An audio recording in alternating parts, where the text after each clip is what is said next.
Let's talk about this episode 6 of The Promised Land, which is the finale.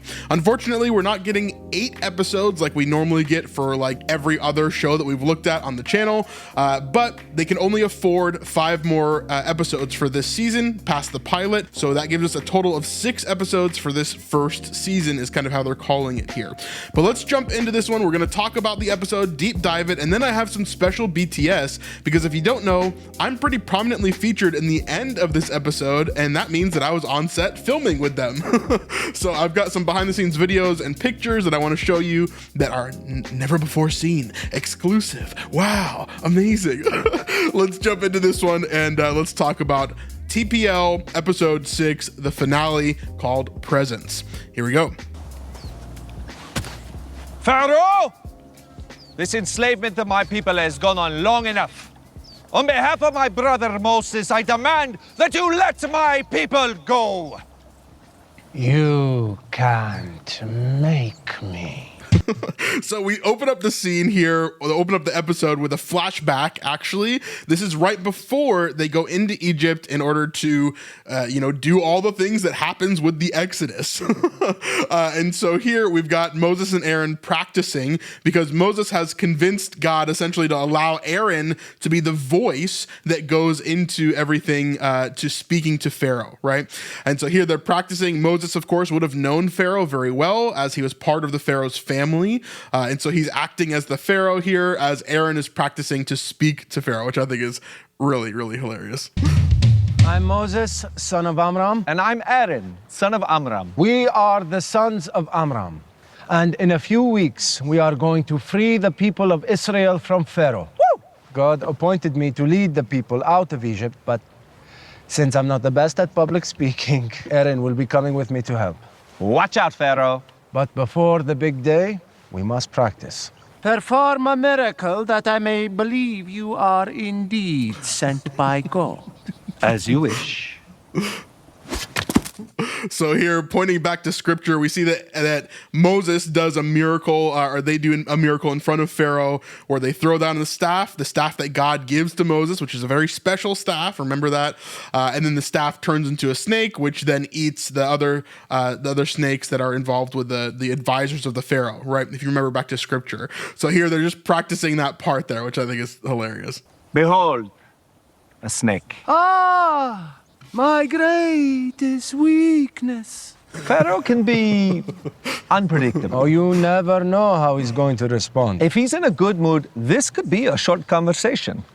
But if he's in a bad mood, We must be prepared for every mood. so many moods. Pharaoh, let my people go. Okay, go in peace. Oh, great. Thank you. So they go through a bunch of different moods here. Pharaoh, in a good mood.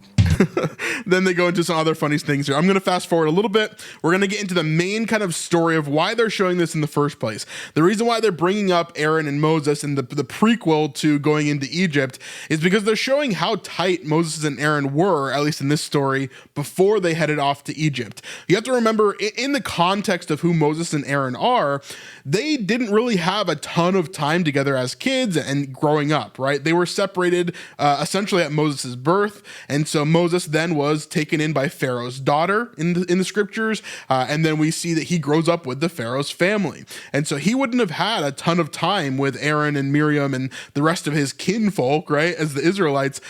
He would have had some sort of kinship with them, knowing that he himself is Israelite. That wasn't kept from him, right?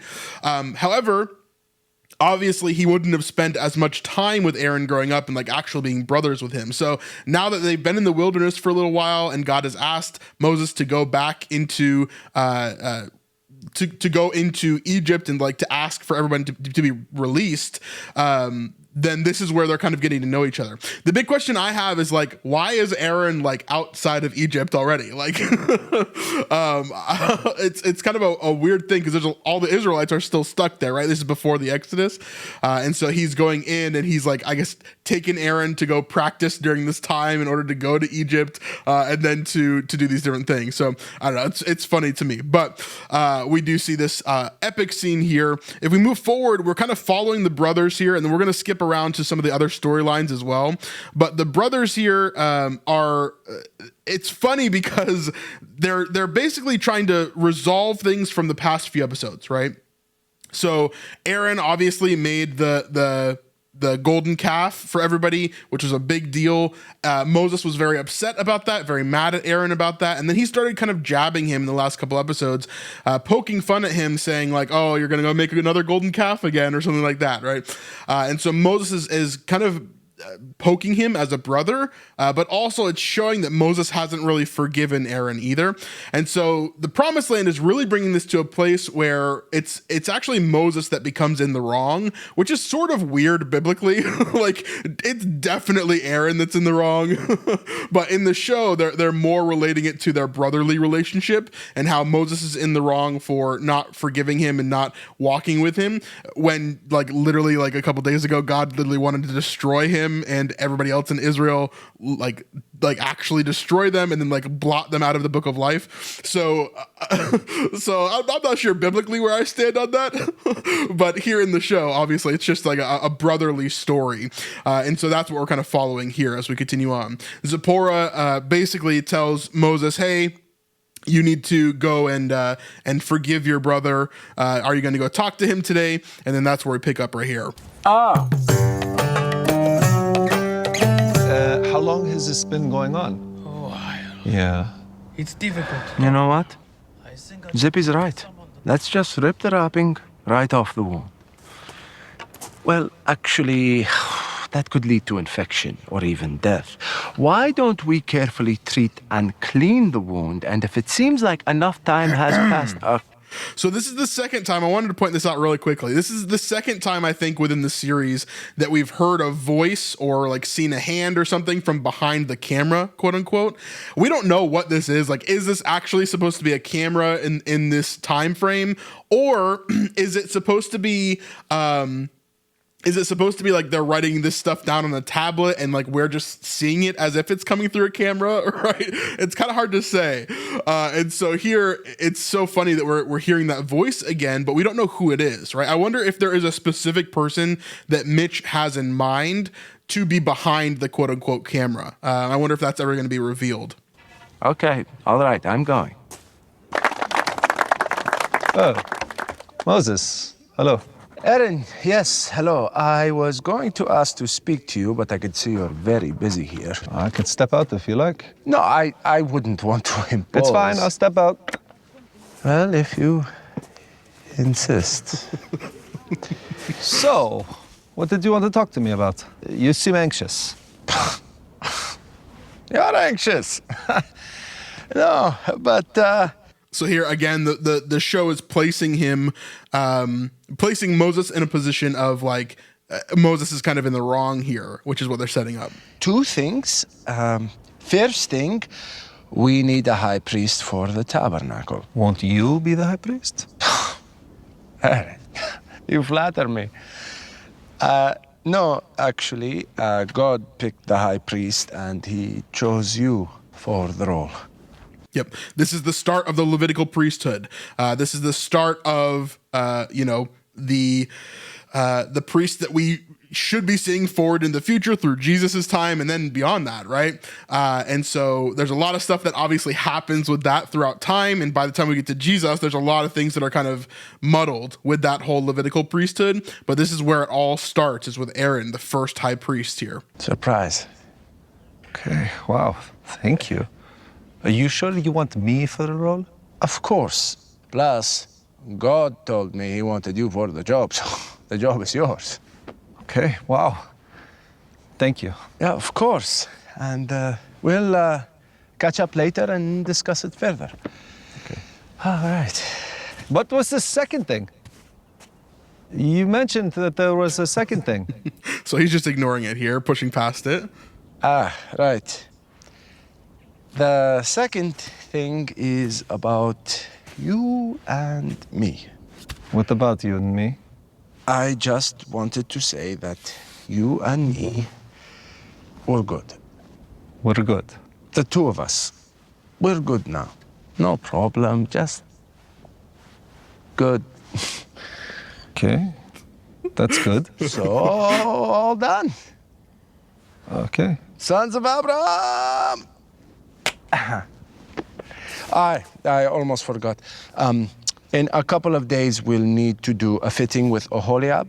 All right, so basically, here Moses thinks that he's solved everything, which obviously is not the case. We get this small little scene here with Zipporah where she mentions, "Oh, I'm so glad you guys made up," but Aaron, of course, did not have the same conversation that Moses had.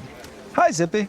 I heard you and Moses spoke, and I am so glad all of that is over with now. Right. I'm going to let you go. I just wanted to tell you my heart is full.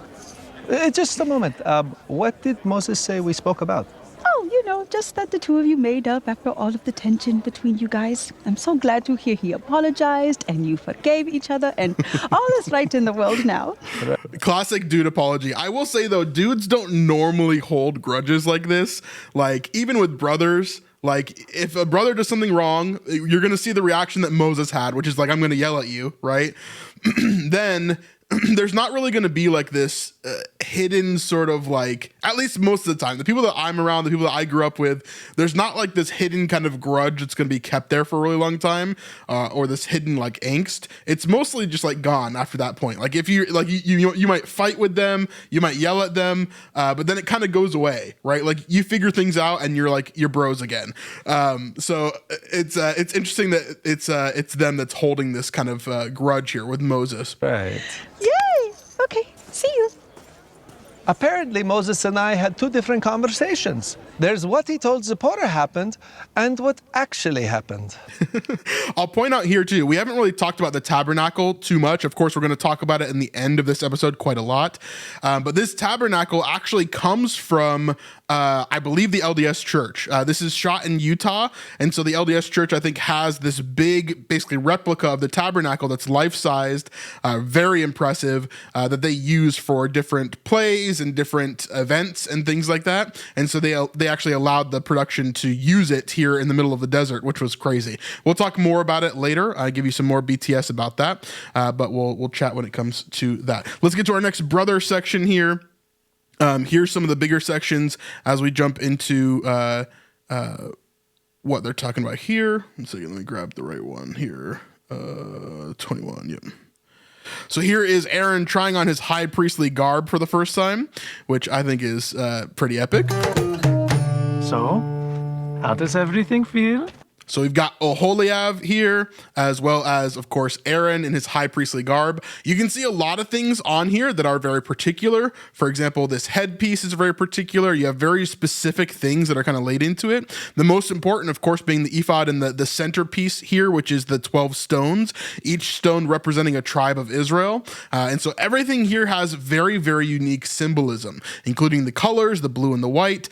You'll see similar things kind of represented throughout basically every show that we see around this time or around the time of Jesus, whenever we see the high priest there in Caiaphas, for example.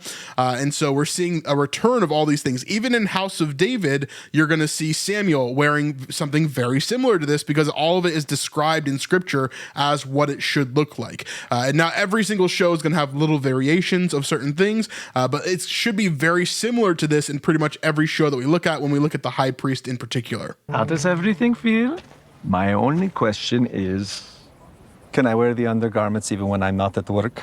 I'm afraid your underwear is purely professional, no recreational use. I may have some extra linens if you want to make a deal. We'll talk later. Oh, you got it. Thank you. Everything is great. Yes. Yeah, this is super high quality stuff that they're using for the garments of the high priest. And so, yeah, I'm sure that other people that were wearing normal garments, just their regular kind of clothing of the time would be very jealous of this for sure. You have outdone yourself, oh. Oh, no, but really, thank you. Although I might take the sleeve in just a little. Okay. Well, I'll leave you to it. I've seen enough to dress Aaron on the day. Actually, before you go, Moses, funny thing, Zipporah talked to me. Oh, good. What did you guys talk about? Well, she told me that you told her that we talked and that you apologized for the way you've been treating me and that we forgave each other. Yes, and I'm so glad that's all behind us now. Well, it's interesting because I don't remember that being how the conversation went. Oh, that is interesting. So now the whole thing kind of becomes this passive aggressive sort of like, let's talk past each other and not really deal with the issues type conversation. But it's written really well. Because I thought the way that we talked about it was fitting for us as brothers. Well, it didn't feel fitting. What's not fitting? Oh no, everything is fitting fine. I said we're good now. If that doesn't feel fitting to you, then perhaps you're the one that needs to tell me we're good. I hate to be the problem, so if you say we're good, then I guess we're good. That's good. You know, and by the way, we wouldn't need to be good if you hadn't made us not good to begin with. So I made us not good, and therefore it was okay for you to not be good to me. No, it's not good to be not good, so that this is part of what I really love about Mitch's writing style is there's a lot of these scenes here that are like in your head when you're first writing this, it probably feels really strange to write things like this. There's another example in this episode that I think is just it's probably one of the best moments of writing within this show so far. And like I just love this style of writing here where it's just a funny kind of back and forth where they're commenting on each other and like speaking about something but not really speaking about it at the same time.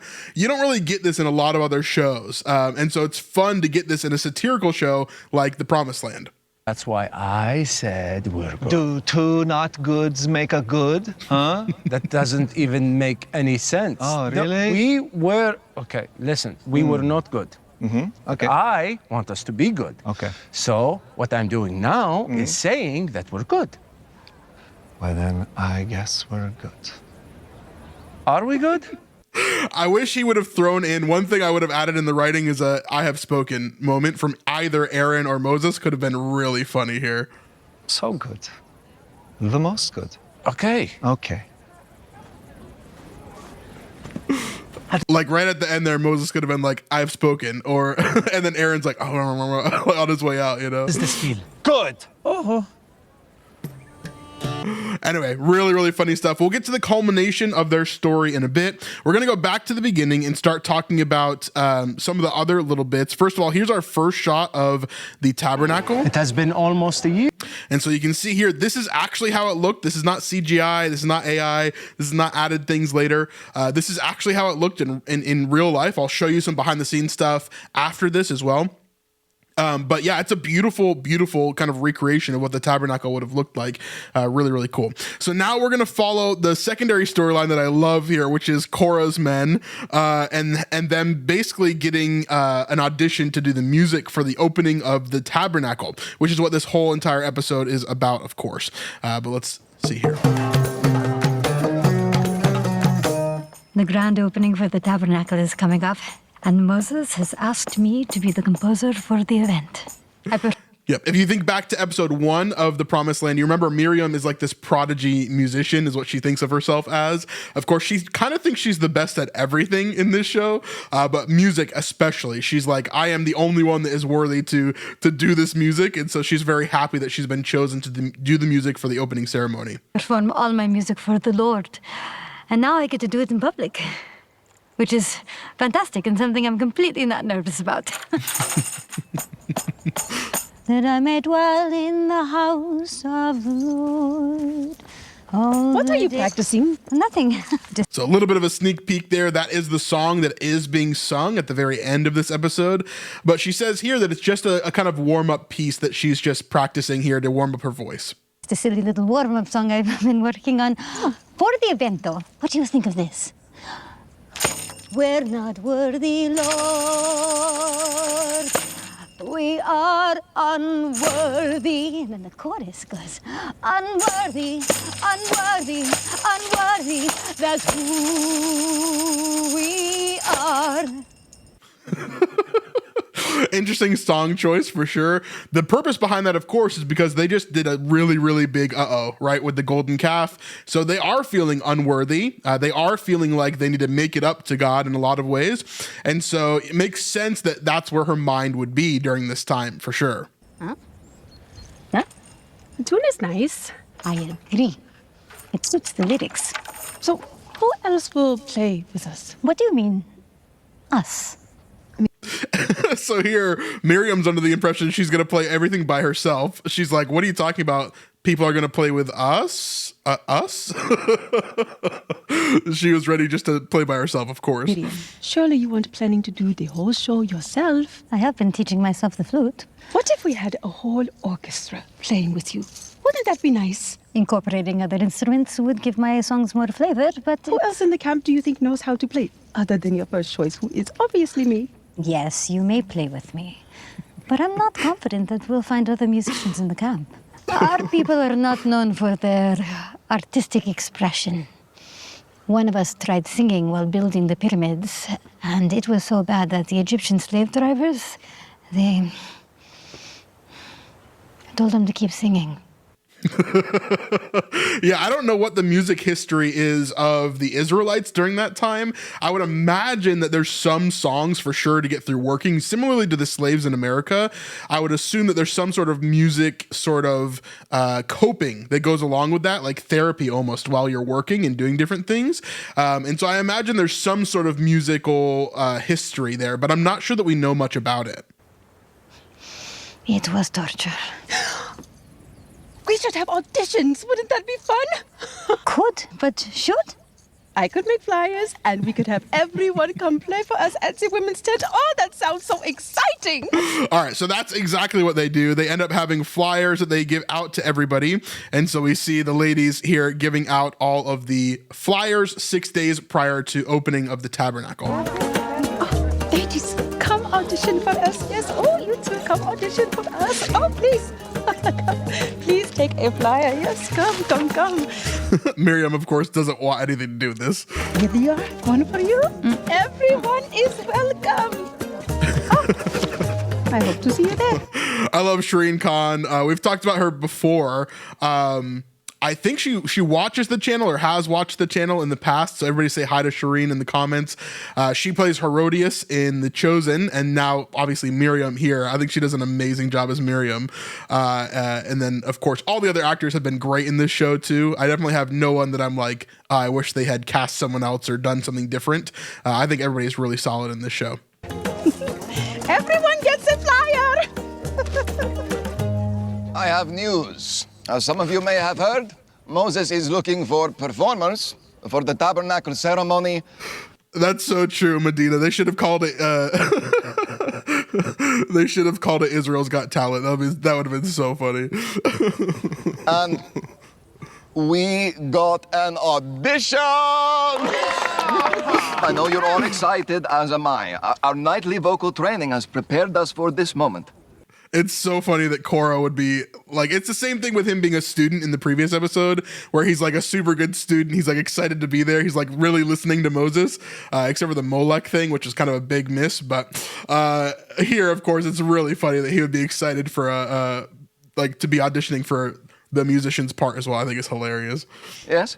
So go get some rest, drink some honey, right? Lots of honey.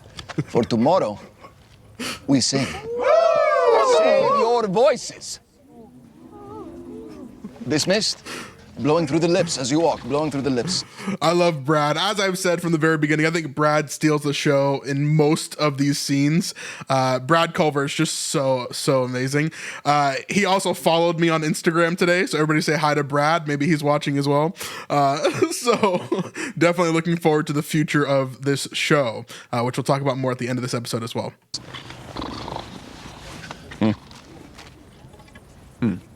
When I was a teenager, I was in a band with some other boys. A boy band, if you will. Now, this, I think, is probably the best written section of just like the entire episode. This is the funniest section. Maybe not best written, but it's the funniest little moment of the entire season, I think. This is so funny to me. Yeah, this is so great. We were called Niall Be There For You. Nile Be There For You is just too good, dude. I love it so much. The Nile River obviously is what he's pointing to, and then I'll be there for you. It's kind of a pun on that. It is such a funny concept to think of this Egyptian that's stuck with the Israelites, and he was in a boy band when he was younger. It's so funny, dude. Take a walk in my sandals, and doom, doom, doom. You will see what it's like. Oh, Cyrus, Please don't take me away. I traded a goat for your hand, my love. But can I trade two for your heart? Yeah, I love all those songs. All of those songs need to be full versions at some point, for sure. And I guarantee you that we're gonna start seeing like old 90s style graphic tees with like Chasisi and his boys on them from the with "Now I'll Be There for You" as the title. Oh my gosh, it's gonna be so good. We were good. I've been. All right, moving on here. We get to another section. We're gonna go to the tryout section real quick, and we'll just see the boys as they do their audition, as they get into the tent. You see a bunch of people that are not that great that audition. Some of them are good, some of them are not.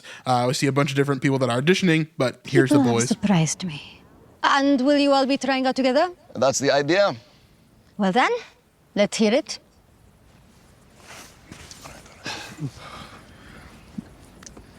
A 5, 6, a 5, 6, 7, 8. Every morning, every evening. One criticism I do have, I wish the audio was better here. I think they recorded this obviously in some sort of studio, and it definitely sounds like it. It doesn't sound like it's part of the show. It's one criticism I have here, but it is a funny, funny song. Ain't we got fun? Not much money, milk or honey. Ain't we got fun? The promised land there. We've got enough lost. Let's go, no time to spare. What? We'll stay where we are. I knew I had trained my men well, but to see them with my own eyes. We left Egypt And Cora crying here is just so stupid. just to see it. We still got fun. They're my boys. There's nothing surer. The Red Sea split and our feet got sorer. We're on standby at Mount Sinai. Ain't we got fun? All right, that was their tryout. Obviously, they did a great job. They got the job, essentially, is where we're going from there. Now, I want to go to the main section of this episode, which is really Moses speaking with Bezalel. And so we see Moses as he is going into the tent. And he's getting ready for, to see if everything is ready or not.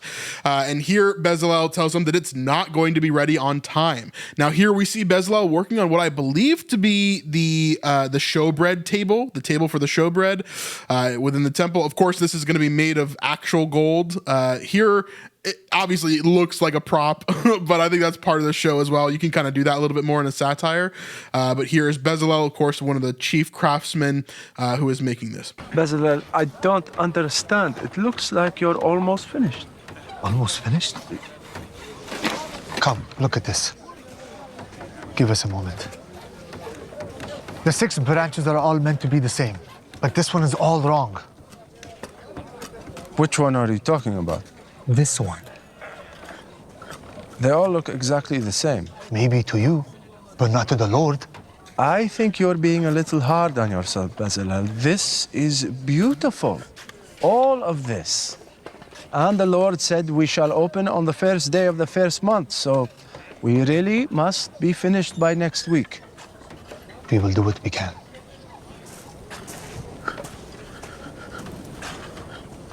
So he's obviously been dealing with a bunch of perfectionism here, and then here Moses asks Oho if this is normal, if he's dealing with this all the time, and then Oho ends up telling him something else here. You know how Bezalel said there was a problem with the lampstand, even though it looked perfect? Right. Well, so he's made a bunch of those menorahs there, and so obviously not a very good mindset that he has at the moment. He wants it to be perfect because he's making it for God, but remember, God never said for it to be perfect. Here, of course, no human can make anything that is absolutely perfect, which Moses understands, but Bezalel does not. I've been more hands-on today, just to see if Bezalel really needs me to talk to him. He does. No. Who ought authorize this. This suspension is meant to go here, and this one is meant to be there. Bezalel. Are they not the exact same thing? Are they not the exact? Am I the only one with eyes here? Take them down and swap them, please. Thank you. Bezalel? Moses, good. I must speak with you. Is it too late to take up another collection? We must completely redo the entire... Bezalel, I think you're being a perfectionist. Of course I am. We're building something for the Lord. It must be perfect. Which is a good mindset to have, right? Like, we're building something for God. I want it to be as perfect as possible. But he's not saying I want it to be as perfect as possible. He's saying I want it to be perfect, right? Which is pushing this. Now, biblically, let's talk about Bezalel, all this kind of stuff. We don't hear about really any of this in scripture. Of course, this is just the show that's happening here. We're going to read more of what actually happens in scripture a little bit later on. But here you can see basically Exodus 25 through 30 or 31. We have the construction of the tabernacle. So we have the contributions for the sanctuary. You just keep on going through here, and all of these things are giving you instruction after instruction after instruction of very specific things that need to be done. Okay, this is what Bezalel is dealing with. So these are very specific instructions that he's following. So let's just read some of this. Verse 18 here. You shall make the frames for the tabernacle, 20 frames for the south side, and 40 bases of silver you shall make under the 20 frames. 2 bases under one frame for its 2 tenons, and 2 bases under the next frame for its 2 tenons. And for the second side of the tabernacle on the north side, 20 frames, and there 40 bases of silver, 2 bases under the one frame, and 2 bases under the next frame. And for the rear of the tabernacle westward, you shall make 6 frames, and you shall make 2 frames for the corners of the tabernacle. This goes on for about 5 or 6 chapters here. Okay, it is quite a while. We see all this stuff for the priests' clothing, and all this stuff. Here's all the stuff for Aaron's garments that you need, very specific instructions for all this kind of stuff. And then 29 and 30, the altar of incense. All this stuff is just instructions. Like, this is like you're going to IKEA and you just picked up the tabernacle box that you need to go assemble at home. Okay, this is all this instruction here. Okay, so all these things are to be built by Oholiab and Bezalel, and so that's what they're doing here. That's what we're seeing within the show. So biblically, that's kind of where we sit with all of it. And so, of course, that's what they're trying to communicate here in the show, is that it's not just that Bezalel and Oholiab had to create this stuff, but there would have been a lot of stress to go along with this as well. It wouldn't have been a simple process. Bezalel, of course, would have been, very much a perfectionist, very much trying to do the best that he possibly can, because he was called out by God to do these things. Now, God also gifted him with the talents in order to do these things in the first place. So that's a big part of this as well. And so we see that there. Now, right here, we see the kind of culmination here. Gentlemen, I have inspected everything here. If we could have just a few more days. And it is perfect. All of it. I guess we have different definitions of perfect. You should all be proud. You have done just as the Lord commanded, and for that, I bless you. Especially you, Bezalel. Thank you. Now I want you all to go home and get some rest before the grand opening tomorrow, okay? Oh. Bezalel, where are you going? Oh, I was just going to check the rings. You're done. You finished the job. Go home to your wife. Of course. I'll be going home. You'll be going home? Right after I check the rings on the... You'll be going... Home. Home, yes. That way. Here I go. There you go. Very good. Keep going. Try to stop me. And you're going home, right? Where are you going? Don't worry about me.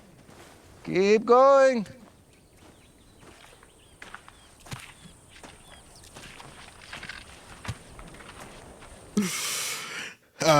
Then here we have a small moment with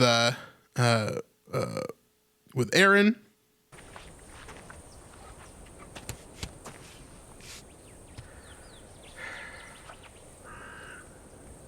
Still haven't forgiven each other, obviously. And that's it for the pre-ceremony show. So we have that there. Then we get this moment at nighttime. Bezalel's wife comes over, who I think they named Leah in this, and she comes over and tells him that basically Bezalel has not come home, and so here they have this.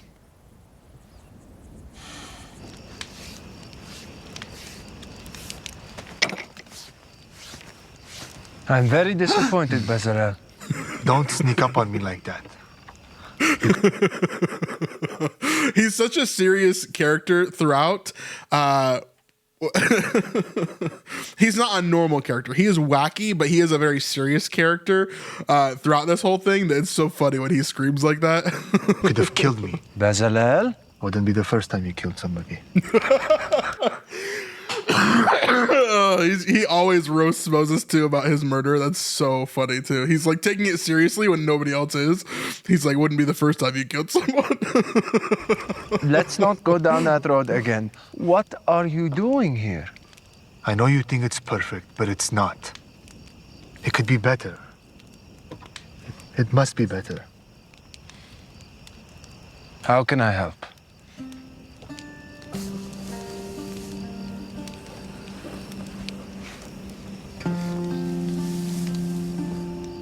Do you see how much better this is than before? I think it looks exactly the same as before, and I think you know that. Uh-huh. The Lord sees the good and the bad, the perfect and the imperfect. I just want him to be pleased with my work. He will be. Not because it's perfect, but because you obeyed him and gave it your best. That's all he wants. Perhaps I am going overboard. He admits it. If we're being honest here, I've never seen you so quiet. Something is troubling you. So now everything's starting to converge here. Not only is it Bezalel's problem, but it's also Moses' problem, right? All the stuff is kind of coming together here at the end. It's my brother. We are not in a great place right now. I tried to make up, but I've only made things worse. The day we built the golden calf was a dark day. For me, for Aaron, for everyone. But since that day, Aaron has worked harder than anyone to do what's right. I've seen it. I'm sure you've seen it too.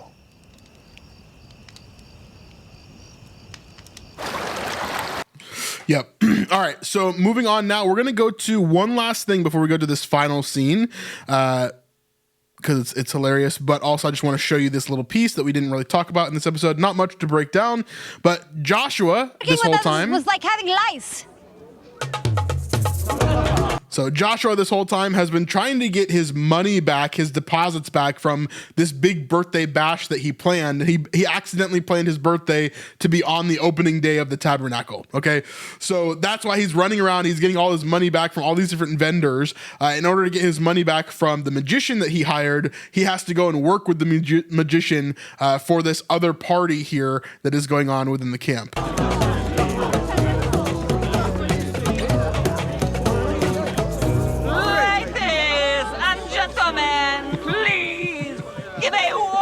Welcome to Inan Enigmatic! So here's the magician that he hired that he's trying to get his money back from, basically. And Caleb, of course, Caleb and Joshua have been this buddy-buddy kind of cop duo, you know, not cops, but kind of like this buddy-buddy duo throughout the season. And of course, they're going to continue to be because there are big players that work together later on. And of course, Joshua eventually becomes the leader of all these people. So there's got to be some interesting character growth and relationship growth between these two in particular. And so they've been connecting them throughout basically all the scenes that they've been in. His assistant, Joshua the Jester.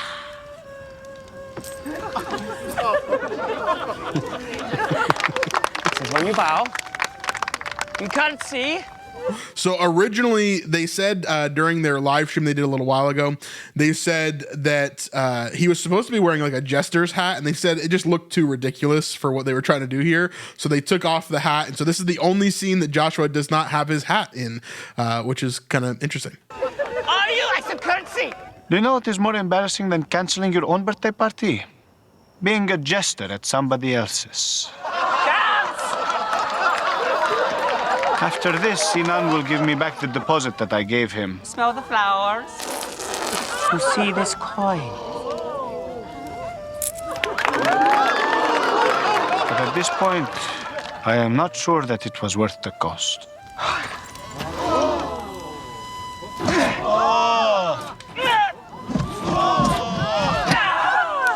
It's just over the top. Obviously, for a show that happens in the time of Moses, very over the top for sure. Not too much to break down here, but it's more of a character defining thing for Joshua in particular. We're going to see the culmination of this later on with Caleb.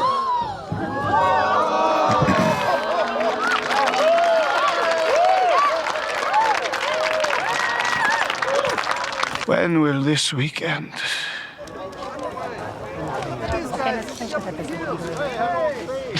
Did you forget you were back here? Oh. You know, I will say, great job. I didn't know you were so, magical. What are you doing here? What do you mean? Joel, he's my friend. It's his birthday. Look at the doves. I'm so happy for him. You should be proud of yourself. You know, you did a good job up here. Of course I did a great job. I am the best assistant in this entire region. When do you get out of here? Is this like a all-night thing, or? Just you wait. When I am out of this box. Oh, here comes your boss. The anti-magician showed up. Everyone turned up. So I'll point this out real quick before we end this scene. This guy, of course, is another Chosen alumni here, as they're saying in the chat. The guy who was healed from blindness in season 4, episode. What episode was that? 3? Episode 3? Question mark? Season 4, episode. Why can't I remember? Yeah, episode 3. The one where Rayma, and so yeah, that's him too. Obviously, we're seeing a lot of crossover between the Chosen and the Promised Land. It's essentially 90% the same crew of the Chosen that are shooting this. Same camera operators, same set dressers and people like that, set designers, a bunch of different people that are the exact same from the Chosen have moved over here, and a bunch of people that Mitch hired for the Promised Land, Dallas ended up hiring for the Chosen. So there's a lot of cross-pollination there between the two, but very different character clearly from the Chosen to this, obviously. All right, let's skip forward here after that, and let's get to the final day, the opening day of the tabernacle. And first things first, we start with the kind of reunification of Aaron and Moses here. Aaron?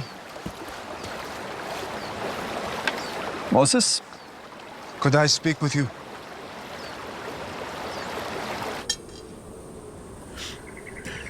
Here's Joshua. It's his birthday here. He's got some sort of quail cake. Happy birthday, Joshua.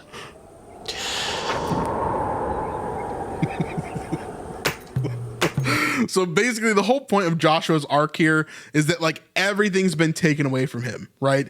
Everything that he planned for his birthday, everything that he's going into for like this day that he had, so like it was such a big day that he had planned for himself, everything that got taken away, including his candle here, was blown out by God instead of him, right? Like that's the whole kind of purpose here.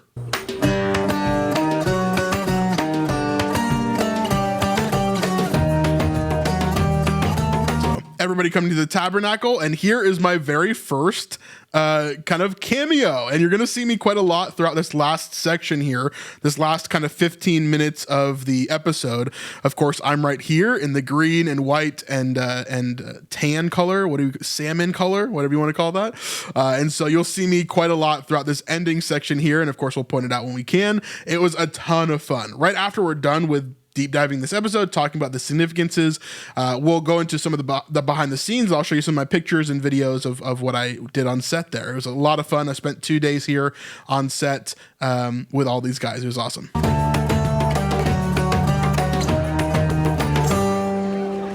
There are so many people here. Relax. It's going to be fun. There you are. I've been looking for you all morning. Where have you been? I'm here. Shall we begin? Nasham, it is time. So here's Nashan, who is the leader of the tribe of Judah, and he comes in order to open up the ceremony, but they have a whole entire play set out to tell the history of the Israelites, and then they go into this full thing over here.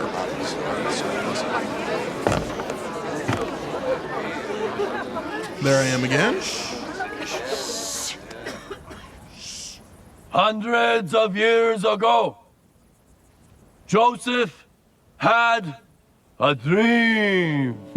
So he's supposed to be bad at this, basically, is the idea. That he's a leader of the people, not necessarily an orator.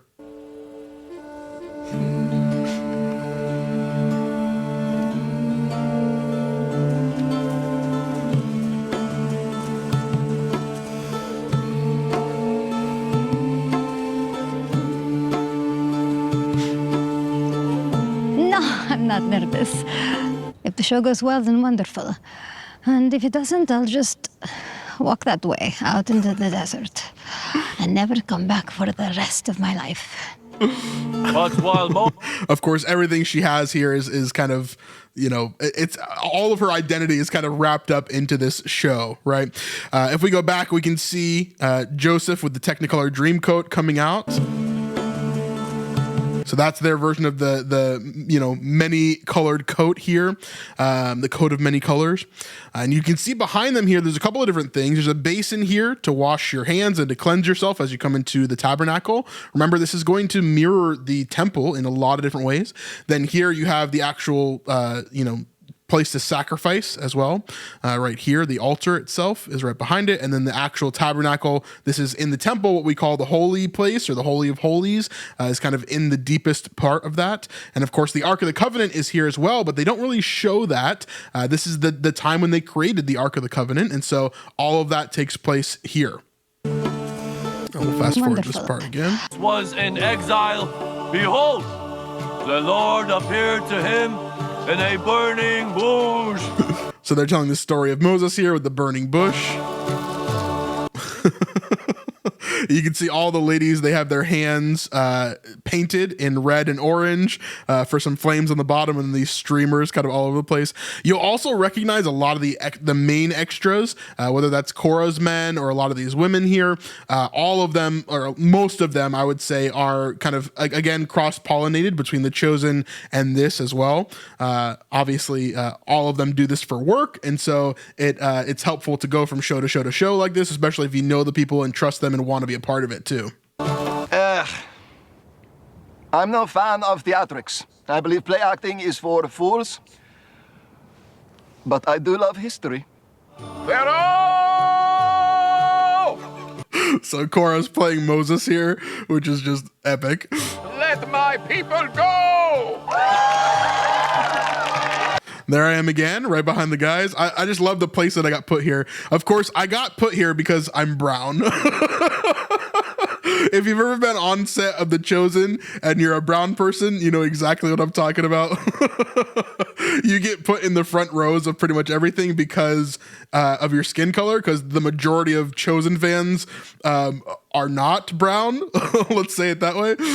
And so they need more ethnically looking people in the camera zone, you know? And so that's kind of why I got pushed up here. I didn't get picked by someone that I knew. Like Mitch didn't pull me out and like put me here. I just kind of got placed here just because, you know, it's just the way that it was. So. But Pharaoh's heart was hardened, and he said to Moses, I will not let them go. Of course, Chasisi, the Egyptian, the secret Egyptian, of course, is the Pharaoh here, which I think is hilarious as well. This was not my idea, but I must admit, it feels right. I've spoken.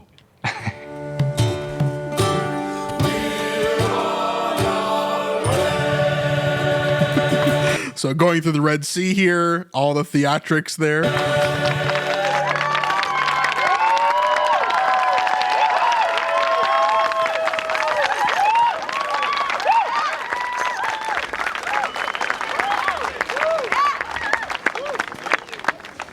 Thank you, Miriam and Zipporah and everyone that brought that show to life for us.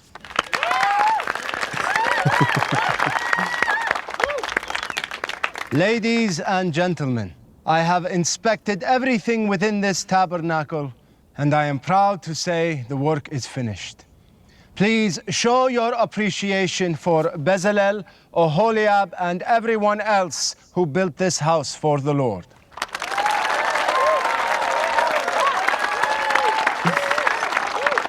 Yeah, this is a lot of fun. We filmed this over 2 days when I was there. I'll get into more of the BTS in a moment, but it was definitely a lot of fun going through all the different things and doing these takes quite a few different times.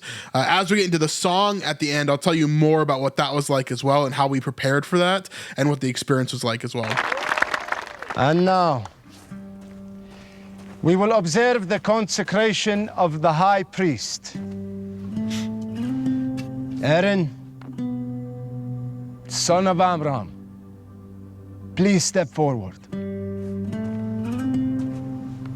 Aaron, you made a mistake building that calf for the people. Yes, I know. We all know. How many times are we going to go over this? Stop. Just listen. All my life, I've compared myself to you. You're a better speaker, you're a better leader, you're just better, Aaron. And then you built that calf. Yeah, this storyline, I understand why they're doing it. I just don't really get it. Like, biblically, it doesn't really make a lot of sense. Like, I don't think they would have really been comparing themselves their whole entire lives. I think that Moses probably would have lived a very separate life generally from Aaron, and then they would have gotten to know each other later on in life. And so, yeah, I don't really buy it personally. I do love the storytelling here. Of course, the kind of coming back to the moment with Aaron and Moses, and then coming back to relationship. I get that part, but biblically, I just don't really get it. This is what the Lord has commanded to be done. And for the first time, I stopped comparing myself to you. You were the one who made the mistake, and I was the one who did things right. Congratulations, you're a success, and I'm a failure. I'm not a success. And the way I've been treating you is not good. God gave me the law. He wrote it down for me, twice. And I've studied them every day. I tell the people how to live in peace with God, with the world, with others. But I have not lived in peace with you. You're my family, Aaron. My brother. I should have forgiven you the moment you asked, but I held on to my pride instead.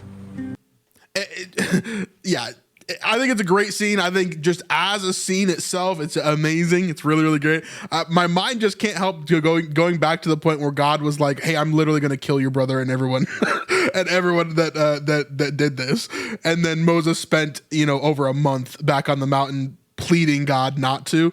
I just can't go back. I just can't help but go back to that moment there. And now, far too late, it is I who must say, Aaron, forgive me. I failed you. You really hurt me, Moses. I felt like there was nothing I could do to make things right. It just feels like, okay, this is the last time I'll mention it, but it just feels like you walked into your brother's room and then shot him with a gun, and then he accidentally poked you with a cane, and then you're like, "How dare you poke me with a cane?" That's what it's such extreme differences in terms of like who's in the wrong versus who's in the right. Like Moses being upset that he did this and like keeping a little bit of a grudge is a vastly different thing than Aaron making a golden calf in the sight of the creator of the universe. Like, it's such a vastly different thing that it's hard for my brain to get over it. I know. I understand if it takes some time to forgive me. But I hope, for the people's sake, that you will accept the role as high priest.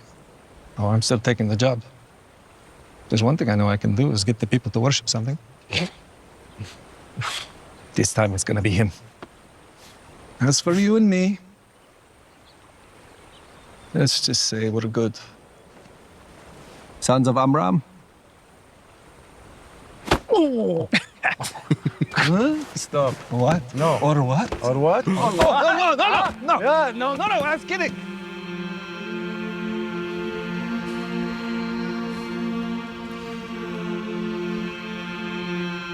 Something feels different. I can't put my finger on it, but it's different. In a good way. So here's another bull here. Joshua, of course, having the bull with him. Last time he had the bull was sacrificed. So we know that's going to happen again. Obviously, real bull here. He's walking it in. He did have that on the day. There was a bunch of different animal wranglers and things like that.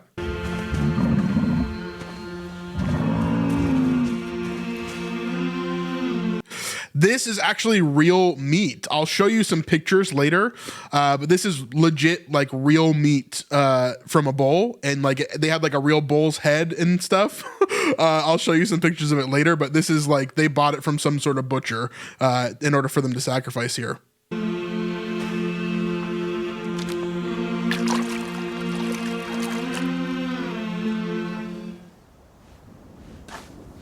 An offering to the Lord. So this is semi-practical and semi-CGI. So like that shot right there is all practical. They actually had a fire cannon that like blew air and opened the curtains and then like shot fire out, which was very cool. Now, I think there was some CGI help with some of that, but for the most part, it's pretty legit here. Let me go back and show that. An offering to the Lord. So like this shot right here, it's almost 100% like legit, like practical in camera. I think there is a little bit of CGI help, I would guess, because there's some like glowing on the front of this box, which wouldn't be there. And like you would get, this would become darker here instead of lighter on his arm there. So like there's some CGI things that don't look real, like with physics, but yeah, it does work out there to be like mostly practical.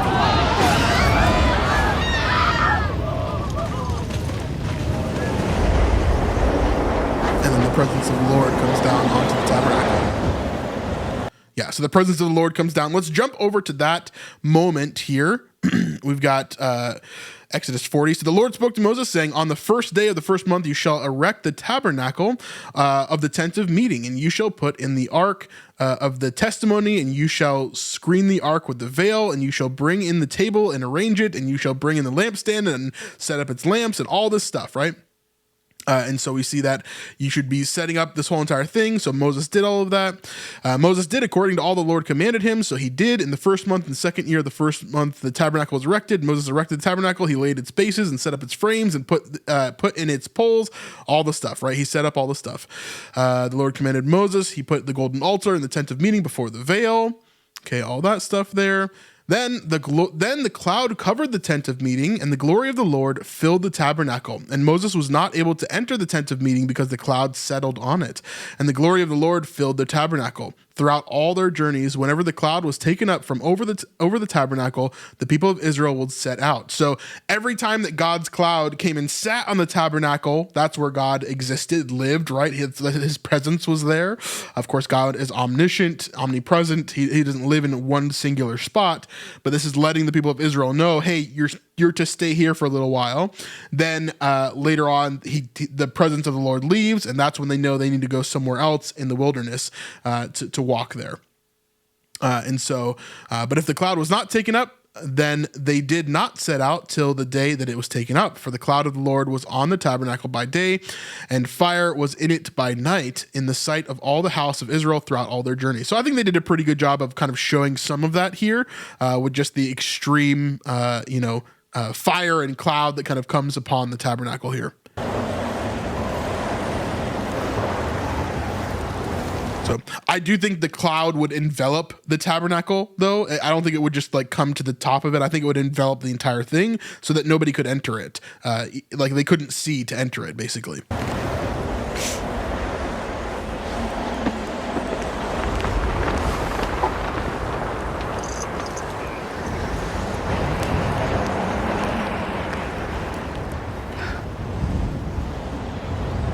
And everybody bowed, of course, to the presence of the Lord. And then here is where Miriam goes and she decides to sing a different song than she had planned, a different song than the unworthy song. And she decides to sing basically a different song here. She takes off her shoes because this is holy ground.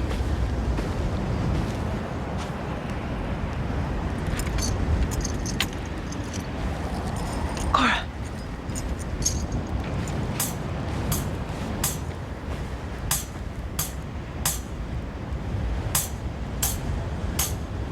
One thing I have asked of the Lord,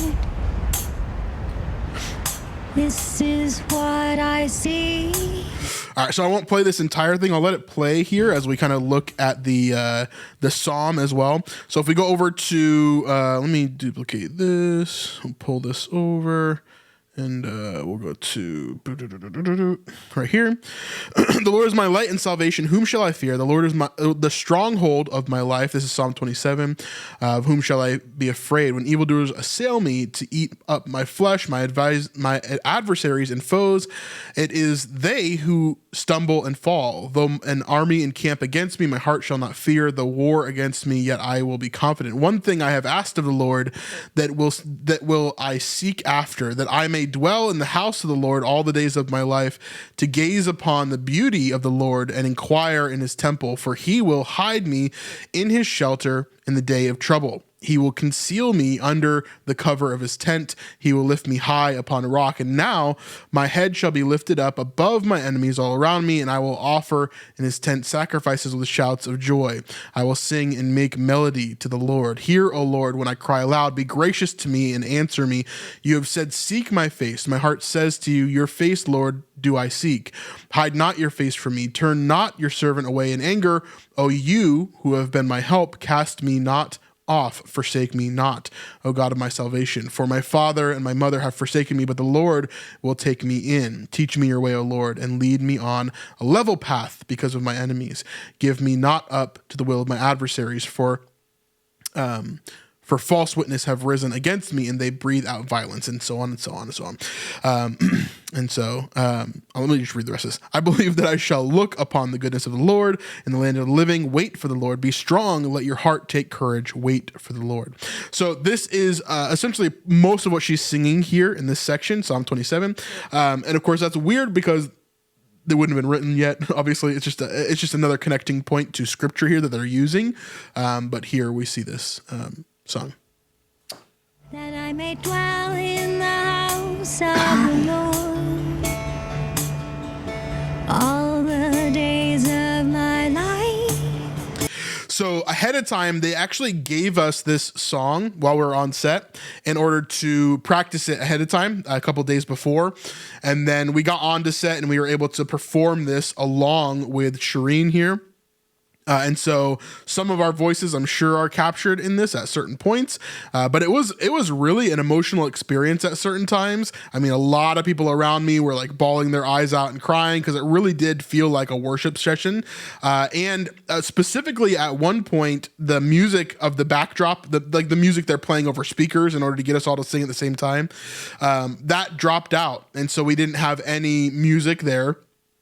And everybody kept on singing. So like we all knew the words by that point and we kept on following along, and we were just worshiping. It was really, really cool. To behold the beauty of the Lord and to seek him in his temple.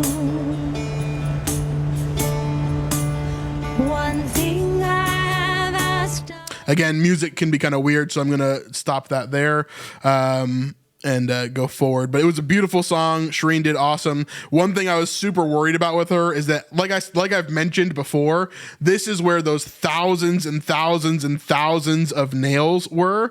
I guess people used to come to this area and just burn for decades pallet wood, essentially, with nails in them. So there's just charred nails, literally thousands thousands of them everywhere where we were. So every time we would bow down to the ground, I'm like feeling glass and nails and stuff like on my hands and feet. It was pretty nasty. It was pretty bad. So I was really worried about Shireen because she had to do this scene dancing around in the sand with no shoes on. Like she couldn't have shoes on because it's holy ground, right? And so I felt pretty bad for her as she was doing this this dance there. But here we go. Birthday, schmirthday. This is the best day of my life. So Joshua's happy now. Obviously, really cool day for his birthday. And then here, she starts to instruct us now to sing alongside her. And so she's giving us instructions here, and we begin to sing with them. And then here, this was interesting because remember, this is before we saw any of the new episodes, right? So none of us knew who Caleb was. So there are some people that were even like, during this scene, Caleb is supposed to come up and talk to Joshua, but like nobody knew who he was that was here as an extra, like a you know, just a volunteer extra. And so he comes through, and like some people are like stopping him from coming through because they think he's just trying to like move up as like a random extra guy. But it turns out it's Caleb, and of course he's right here next to me. So I got to hear some of this conversation and hear about Joshua's birthday. Again, this was filmed last summer or last fall, basically in Utah. So a little over a year ago. I think you dropped us. Heard it was your birthday, so I mean, it's not much, but I hope you like it. All the days of my life to behold the beauty. And so I'm sure that item will become in particular important later on that Joshua is using for future things. But yeah.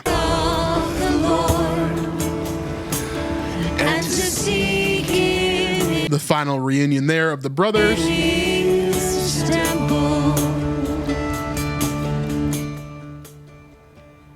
And then here's God kind of coming upon the tabernacle there. And then Bezalel has a moment.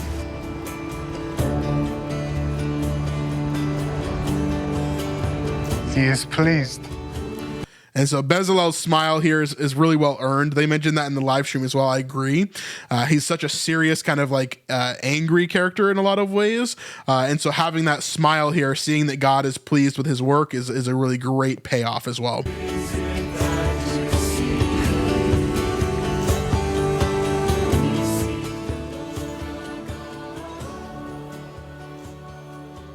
And then of course all of us singing here as well. And there's one little part that I want to show at the end here as well.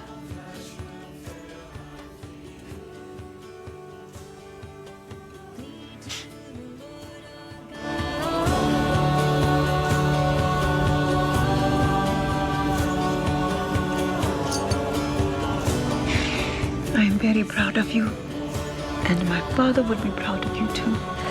Thank you, Zippy.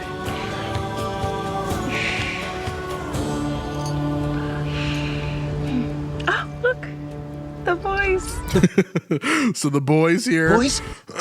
Now, as you pan over, you know, they kind of distort the image here, and then they have, you know, some weird stuff happening. Go. Wait, where did they go? Oh, we lost him. I quit. I'll give you some insight here as well. I don't know if they were planning on doing this the whole time. I don't know if they were planning on not showing the boys at all ever. And they just wanted to like confuse people that were on set. I will tell you, on set, there were boys that were there. Will these be the boys that are kind of revealed later on? Will the boys ever be revealed in the show? I don't know. But on set, there were boys there. And they did not do any of this like we're seeing here with like the camera dropping and like different things like that. I didn't hear any of those commands, so maybe they kept it quiet. But I am very glad that they did this instead of actually showing the boys, because showing the boys, I think, would have been a horrible mistake for the show. I hope the boys are never found. I hope the boys are never shown until the very last frame of this series. Okay. So I'm very glad if they did decide to cut it later on that they did. I'm very glad they did, because on set there were boys there, and I think it would have been such a letdown. It would have ruined the joke for the rest of the series. I'm very, very, very glad that they cut it for sure. So, but on set there were boys. I'll say that.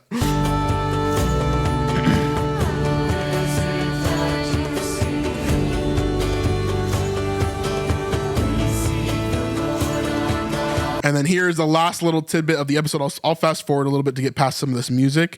We get Quelly Petra comes back. And by the way, Dav, who plays Chasisi, actually took home this quail, and it's now his pet. Like, his mom takes care of it. And like, he just has a quail as a pet now. It's my family in Egypt. They wrote back. And they're coming here? So good setup for season 2.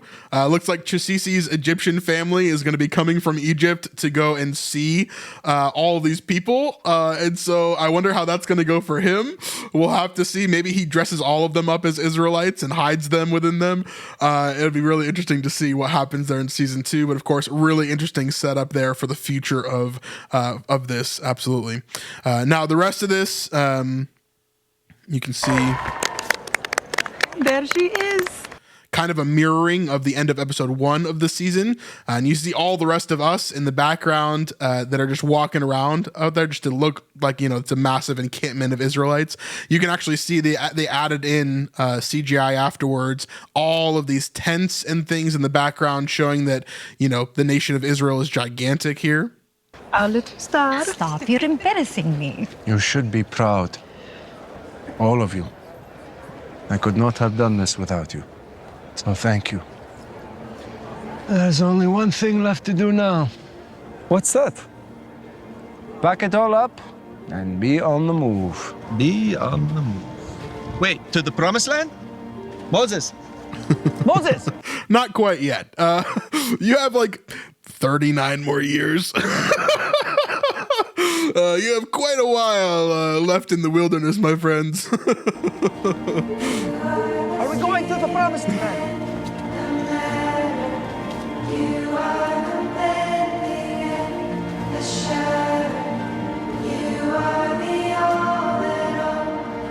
So you can see everybody walking around over there, and that's the end of the season.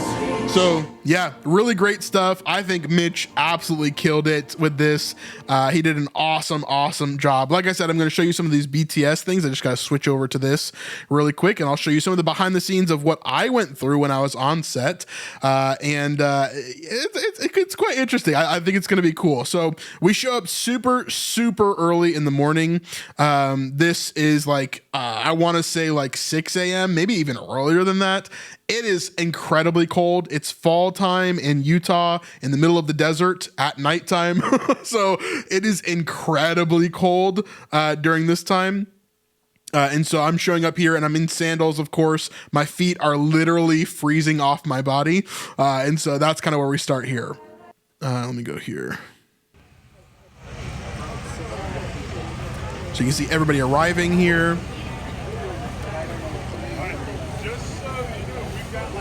And the guy waving there, he is one of the 3 kind of main people that started the Promised Land. So you've got Mitch, and then Mitch's 2 friends, essentially, who are kind of really the backbone of all of what is happening with the Promised Land. And so that's who's waving right there.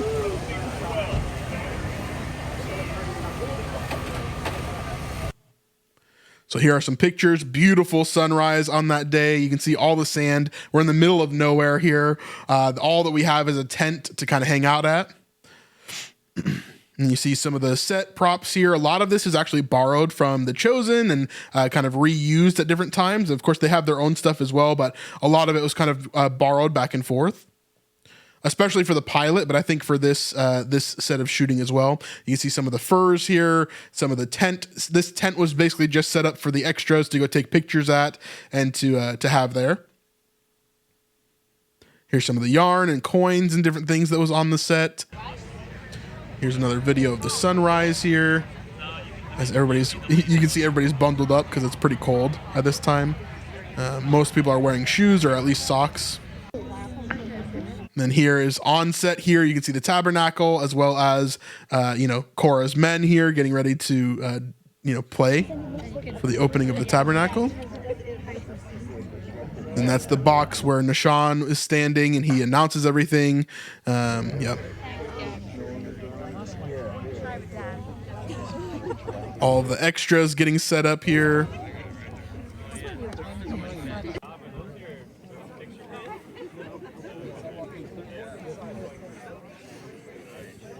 Joshua getting final makeup.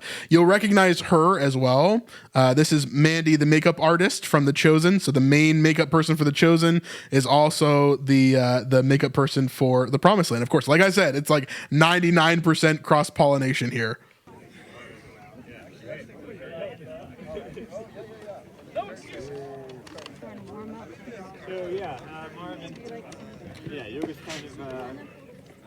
You see a bunch of the extras standing around. Here's a picture of Chisisi and I think Joshua and Miriam and Zippy taking a photo there. And then Moses himself.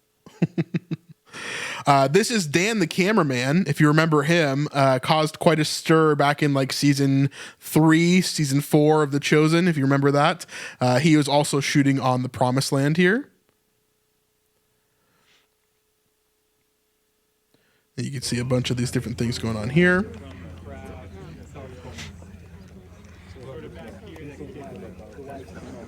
I believe his name's Gabe, this guy right here. Again, a huge part of Red Letter Media. He's always volunteering and doing different things, working with them at different events. He's been at pretty much every event that I think I've been to with The Chosen. So he's always around doing stuff with The Chosen and with Red Letter Media, which is Fogarty's company.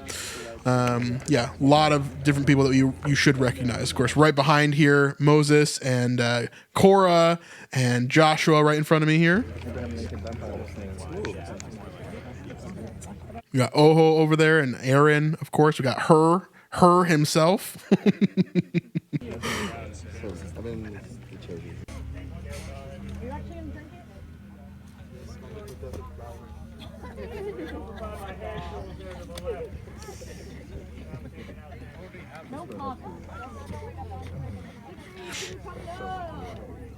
We got the leader of the tribe of Judah, of course. Here's us walking over. You can see kind of the full area of the tabernacle and everything happening over there.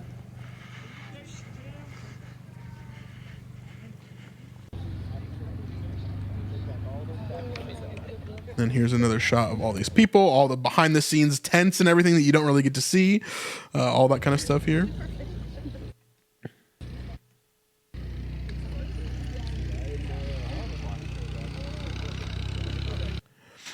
And then a picture of me and Mitch here as we closed out the day on that day. And then here's a little bit of a photo of me in the tabernacle. I'll probably use this for a thumbnail or something at some point. It would be fun. Right here, of course, is Caleb, who's facing backwards here. And then we've got Aaron in his full high priest garb over here as well.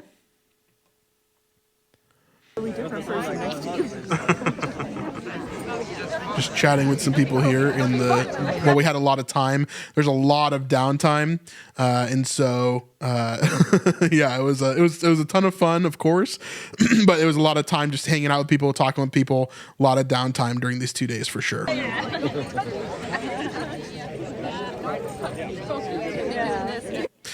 We've got Sylvia. She's always in the chat with us here in the live stream. Thank you so much for all the support. Also, I believe she's coming to Israel with us in 2027. So definitely sign up for Israel 2027. It's going to look a lot like this in some places. In the Dead Sea area looks a lot like this.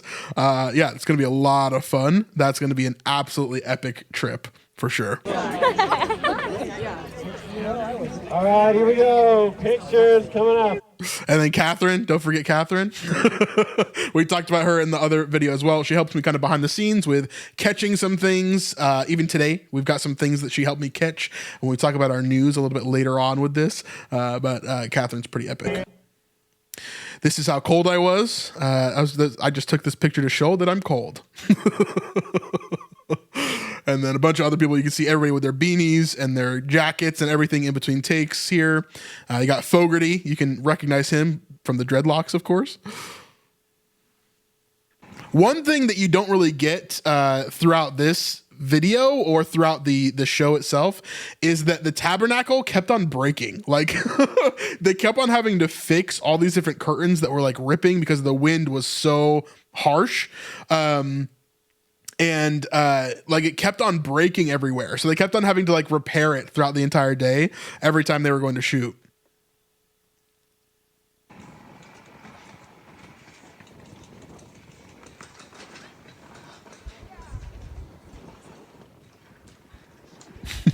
See, we had a lot of time. Like I said, here's a bunch of people who just found some random pallet wood and decided to construct their own tabernacle. I don't know if it was a tabernacle, but it was quite interesting to me. Just a bunch of kids making a fort or something over here. Here you can hear the bowl in the background. Here's Mitch walking around. This was a different Mitch than I've ever seen before. I'll say that. Mitch, I have seen a lot on set, and he's always joking around. He's of course doing his job, but he's like kind of having fun. This is like 10,000% stressed out, like super serious Mitch. He did not have time to be joking around and just doing what he normally did. This is like, if Mitch normally uses like 10% of his brain, this was Mitch using 110% of his brain. He was definitely locked in for this shoot for sure.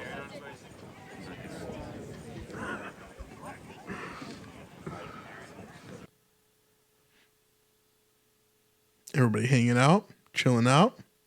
Another shot of the tabernacle there.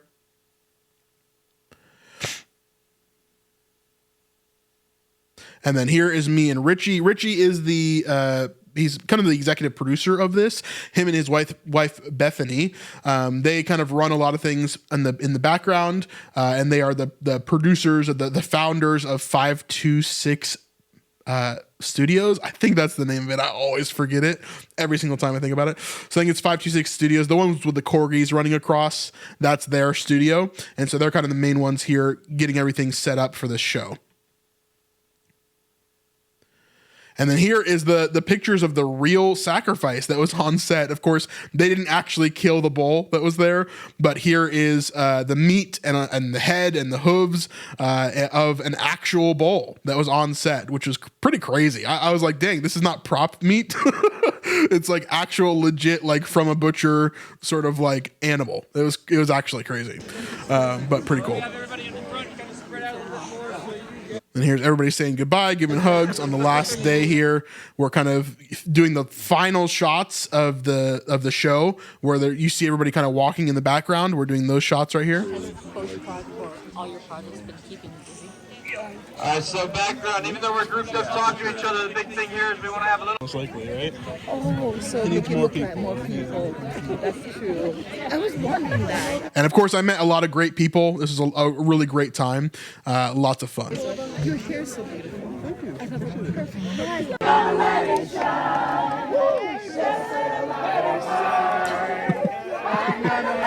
And people just having fun at the end of the shoot here. This is the very end. We're about to head out, and people started breaking out into some song here.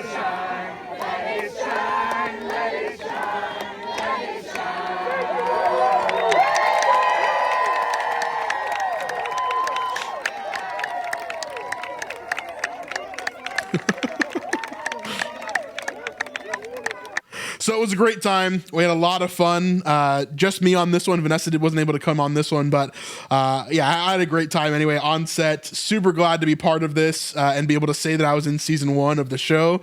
It's a lot of fun. So let me know what you thought about the deep dives for Promised Land and what you're excited for the future, because I heard they're greenlit for season 2. So they may be shooting that right now, in fact. So we're going to talk about that more in our news segment for this week. So make sure you check that out. But of course, we'll see you guys on the next one. Peace.